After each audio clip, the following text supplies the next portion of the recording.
আজকে আমরা যে বিষয়টা নিয়ে আলোচনা করতে চলেছি সেটা হচ্ছে টিচিং অফ ইংলিশ। বেসিক্যালি এটা একটা বিএডের চ্যাপ্টার, একটা মেথড পেপার বলা ভালো। আমরা এই মেথড পেপারের মধ্যে একটা chapter teaching of English grammar, এই নিয়ে আমরা একটা ডিসকাশন আজকের ক্লাসে করব। আমরা আজকে এর একটা ক্লাসিফিকেশান করব, তারপরেই আমরা জীব এবং জড় এরকম করে আমরা একটা ডিফারেন্স কিংবা বৈসাদৃশ্য নিয়ে আমরা আলোচনা করব। তারপরেই আমরা এর প্রত্যেকটা ক্লাসিফিকেশনকে আমরা তার ফিচার্স নিয়ে আলোচনা করব এবং প্রত্যেকটা ক্লাসিফিকেশনের অ্যাডভান্টেজেস এবং ডিসঅ্যাডভান্টেজেস নিয়ে আমরা ইন ডিটেল একটা ডিসকাশন করার চেষ্টা করব। হ্যালো ফ্রেন্ডস, ইংলিশ টেক্সট অ্যানালিস্টের আরও একটা নতুন ক্লাসে স্বাগত জানাই। আমরা আজকে পড়তে চলেছি বা আমরা আজকে জানতে চলেছি teaching of English grammar. That means how to teach English grammar to the students or to the learners. আমরা প্রথমেই একটুখানি ক্লাসিফিকেশানটাকে এক ঝলক দেখে নেব, তারপরেই আমরা চলে আসব এর ফিচার্স এবং অ্যাডভান্টেজেস কিংবা মেরিটস কিংবা ডিসঅ্যাডভান্টেজেস কিংবা ডিমেরিটস নিয়ে আলোচনা করব। লেটস টেক এ লুক নাও। আমরা এখানে মেথড অফ টিচিং গ্রামারকে বেসিক্যালি দুটো ভাগে ভাগ করেছি। একটা হচ্ছে ডিডাকটিভ মেথড আর একটা হচ্ছে ইনডাকটিভ মেথড। ডিডাকটিভ কথার অর্থ হচ্ছে লজিক মেথড আর ইনডাকটিভ কথার অর্থ হচ্ছে টু ইন্ট্রোডিউস। এই লজিক মেথড কিংবা ডিডাকটিভ মেথডেরকে আমরা যদি মিনিংটা এরকমই নিই যে কারণমূলক বা কার্য নির্ণায়ক, আর ইনডাকটিভ মেথডের যদি আমরা মিনিংটা এরকমই নিই যে ভূমিকামূলক, তাহলে আমাদের কাছে একটা মোটামুটি একটা রাফ মিনিং আমাদের চলে আসে। আমরা এইবার একটুখানি দেখে নেব যে ডিডাকটিভ মেথডে রুলস আগে নাকি এক্সাম্পলস আগে, তারপরেই আমরা দেখব ইনডাকটিভ মেথডে রুলস আগে নাকি এক্সাম্পলস আগে। দেখো, ডিডাকটিভ মেথডকে আমরা যদি এক কথায় কিংবা একটা শব্দে যদি আমরা বর্ণনা করতে চাই, তাহলে রুলস প্রথমে আমরা জানবো, তারপরেই আমরা এক্সাম্পলস জানবো। অর্থাৎ রুলস থেকে আমরা এক্সাম্পলসে আসবো। অর্থাৎ প্রথমে আমরা শিখবো রুলস, তারপরেই আমরা জানবো তার এক্সাম্পলস। এটাকেই আমরা বলবো ডিডাকটিভ মেথড। আর ইনডাকটিভ মেথড বলতে বলা হচ্ছে যে এক্সাম্পল আগে আমরা শিখবো, তারপরেই আমরা সেখান থেকে রুলসে আসবো।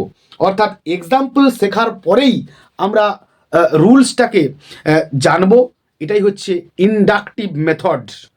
আমরা এইবার একটুখানি দেখে নেব এদের মধ্যেকার যে সমস্ত ডিফারেন্সেস কিংবা বৈসাদৃশ্যগুলো রয়েছে তার বিষয়ে। তো এইবার আমরা একটুখানি ডিফারেন্সেসগুলো লক্ষ্য করব। দেখো, আমরা প্রথমেই ডিডাকটিভ মেথডে আসব। নাম্বার ওয়ানে আমরা পাচ্ছি proceeds from the general to the particular. Next inductive মেথডে আমরা পাচ্ছি নাম্বার ওয়ানে proceeds from the particular to the general.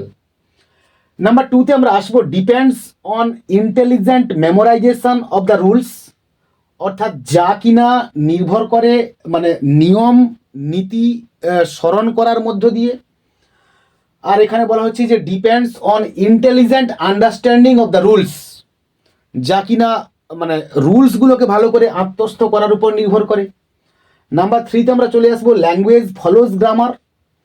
Next number থ্রিতে আমরা আসবো গ্রামার ফলোজ ল্যাঙ্গুয়েজ। নেক্সট আমরা নাম্বার ফোরে চলে আসবো grammar is taught as a separate subject. আর ইনডাকটিভ মেথডে আমরা আসবো grammar is taught in connection with the reader. Number ফাইভে আমরা চলে আসবো সুটেবল ফর অ্যাডভান্স লার্নার্স বা students.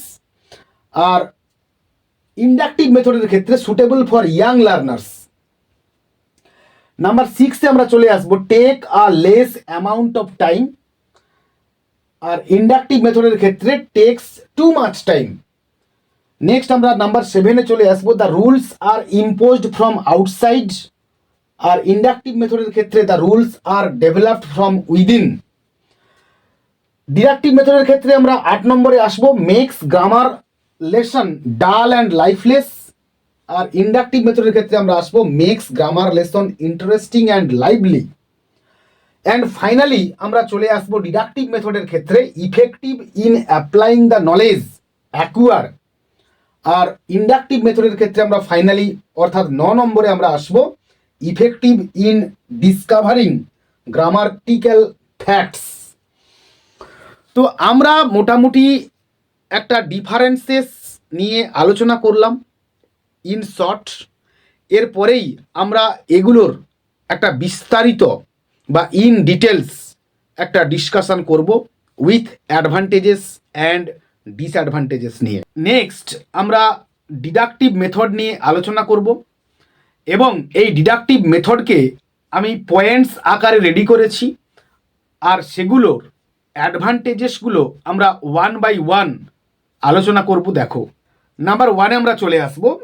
In this traditional method grammar is taught deductively. Number 2-তে আমরা আসব the deductive process of thinking is that in which inferences are drawn from general to particular. Number 3-তে আমরা আসবো this method follows the principle of deduction in teaching grammar. Number 3-তে আমরা আসবো according to this method the rule of grammar is first presented before the pupils and then it is followed by examples embodying that particular rule. Number 4-এ আমরা চলে আসবো the pupils are to accept the rule of grammar almost blindly without realizing their practical use. Number 5-এ আমরা চলে আসবো so the deductive method demands the memorization of grammatical rules from the pupils without giving them any scope for drawing their own conclusions after examining a number of examples. Number 6-এ আমরা চলে আসবো this method is based on the belief the rules enables the pupils to speak and write the language correctly. Next আমরা চলে আসবো ডিসঅ্যাডভান্টেজেসে। এটাকেও আমরা points আকারে আলোচনা করব। নাম্বার 1-এ আমরা চলে আসবো this method is not suitable for the young learners.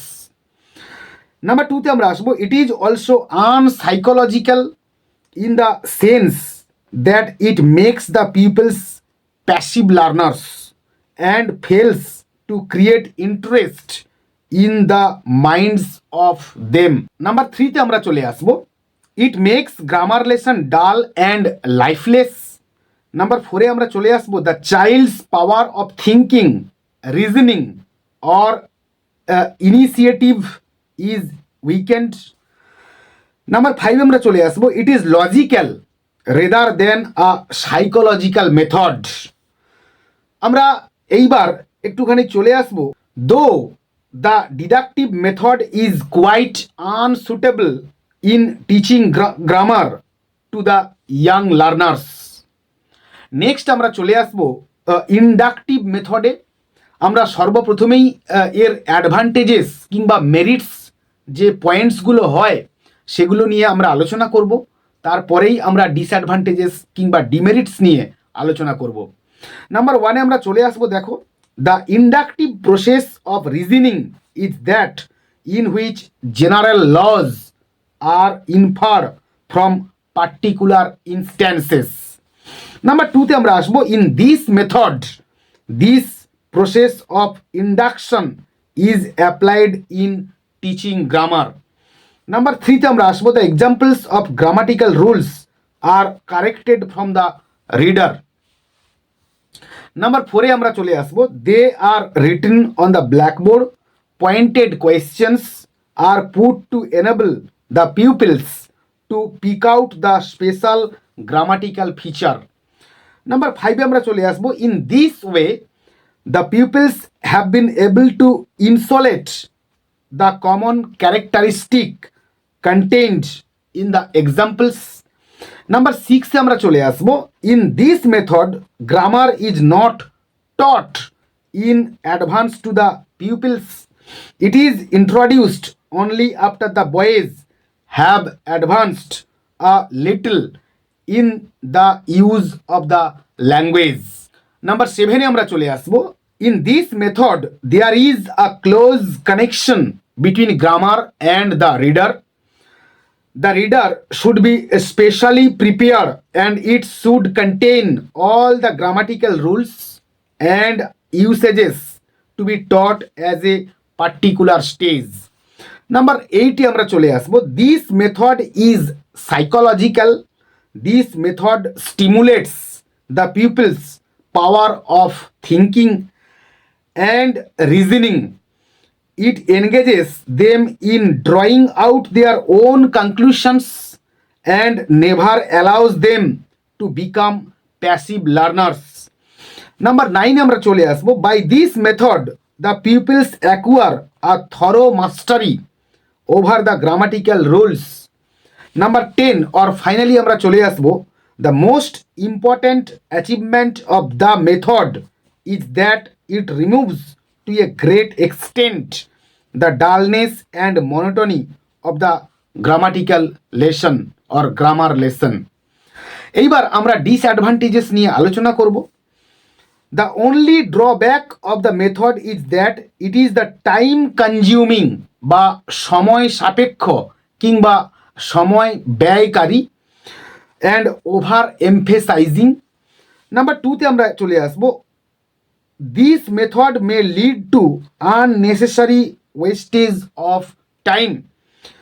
In the words of Thomson and Watt, it has, however, to be remembered that much of the ground to be covered in English grammar has already been covered in vernacular grammar, and the long inductive process is therefore not necessary for every lesson, and a mere reference to the parallel topic in vernacular grammar case of teaching the noun, pronoun, adjective, verb and adverb. The teacher will therefore use his own discretion as to which method to employ in the teaching of any particular grammatical fact, definition or usage, the inductive or the deductive. But our general principle should be to use the inductive method to discover grammatical facts and the deductive method to apply the knowledge acquired in new situations. To quote Wren, teach grammar inductively and apply it deductively. আজকের class আমরা এখানেই শেষ করলাম। আমার এই topic যদি তোমাদের কাজে লেগে থাকে তো তোমরা অবশ্যই একটা লাইক দিও। একটা লাইক আমাকে অবশ্যই অনেক বেশি এনথু এবং ইন্সপিরেশান দেয় তোমাদের সামনে আরও বেশি করে এই ধরনের কন্টেন্ট প্রেজেন্ট করার জন্যে। যদি ভালো লেগে থাকে তাহলে অবশ্যই সাবস্ক্রাইব করো এবং বন্ধুদের মধ্যে শেয়ার করো। পরের ক্লাসে টিচিং অফ ইংলিশের আরও কোনো একটা নতুন টপিক নিয়ে অবশ্যই দেখা হবে। ততক্ষণ পর্যন্ত keep watching my channel, keep smiling and stay blessed.